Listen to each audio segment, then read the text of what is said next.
Welcome to my YouTube channel. In this video, I want to show you how to promote a Windows Server 2022 to become a domain controller. So here we've installed a Windows Server 2022, and mind you, this Windows Server still belongs to a work group. So we want to actually promote this server to become a domain controller. So here this is going to be our primary domain controller, and we still have the option to actually join a secondary domain controller to a primary domain controller. So you have a kind of, when something goes wrong with your primary domain controller, your secondary domain controller will be available for your device and users to log on to that server. So what we need to do is we need to go to our dashboard. We click on add roles and features. Under add roles and features, you can see it says before you begin. Let's just click skip this by default and just click next. So we're going to add a role based or feature based installation. So let's just click next.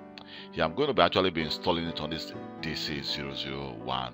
So if you're working for a big company, probably you may want to actually connect to that server using a specific management server, and from your server manager you can actually connect to a different server. Here you can see the server pool, we have different domain name or different IP address to connect to. So let's just click next.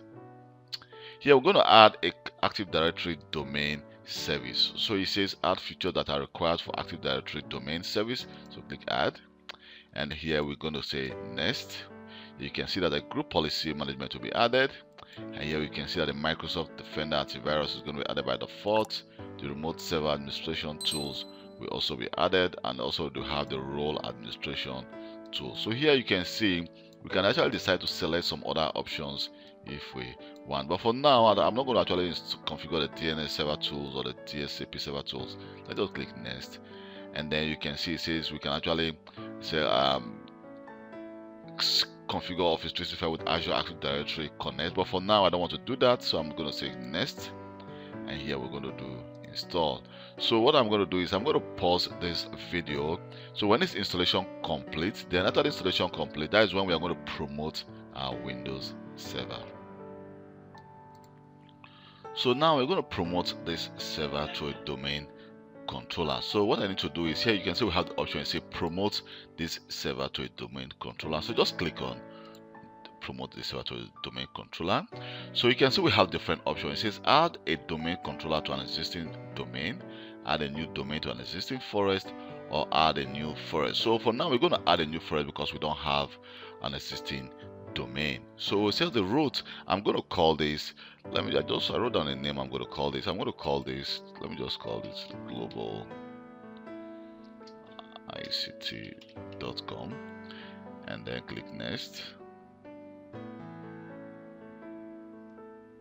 Here you can see automatically it says the forest functional level is going to be Windows Server 2016. Well, we can actually change this to 2012 or 2008, and the domain functional level is going to be the same as the forest functional level. You can see automatically our first domain controller is going to be our global catalog, and also the domain name system, the DNS, is also being selected. But we can uncheck this as well, but you can see we have less options. So let me just check this for the DNS to also be installed on this server, and then I'm going to enter a password,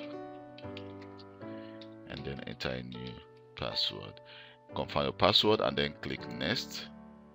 Here you can see a delegation for this DNS server cannot be created, which is actually normal. So if you are seeing this error message, don't panic, everything is fine. So you can just click on show more to see what is just saying about, but you can still click next to continue your installation process. So it's trying to verify the NetBIOS name assigned to the domain, if it already exists or not. So if it does, you can see that it does not exist, so definitely I'm fine to click next. Here we can, I think it's going to show us the path, which you can actually select a different path if we want to. You can see these are going to be our database folder, the log file, and the size folder. So you can actually choose a different path for this installation process, but I'm going to leave it just for the default selection. So let's just click next, and here we go. You can see it says configure the server as the first Active Directory domain controller in a new forest. So here we go. Here you can see all what is going to be configured on this server. So you can actually view the script. Here is the script. You can use this actually in a PowerShell to actually promote or configure a new server. Let me just cancel that and click next. And Here you can see it says it's going to check if all the prerequisite is correct. If not, you're going to receive an error message, which you will need to go back again and verify what the error is. You see, it says everything looks very successful, so then now we can actually proceed and install.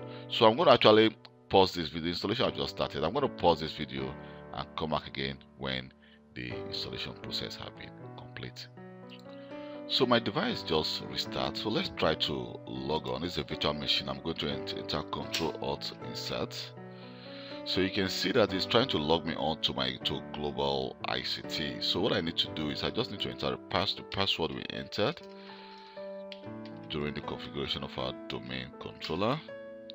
Here you can see that it's logging me on again as an administrator. So right now the difference is the following. You can see that despite the fact we promoted the server, but now we're also going to have our Active Directory users and computers. If I go to tools, you can see that we have more tools that have actually been configured on this device. We have our Active Directory Administrative Center, but also we also have our Active Directory users and computers. So if I click Active Directory users and computers, you can see here we have, let me just go to our Global ICT and I go to Domain Controller. Here you can see our Windows server, which of course has just been promoted to our Domain Controller, and this is going to be our default first site name, and it's also going to be our global catalog. You can see that it says GC. Thank you very much for taking your time to watch this video. My name is Kelvin Johnson. This is how you promote a Windows Server 2022 to become a domain or your primary domain controller. Thank you very much and goodbye.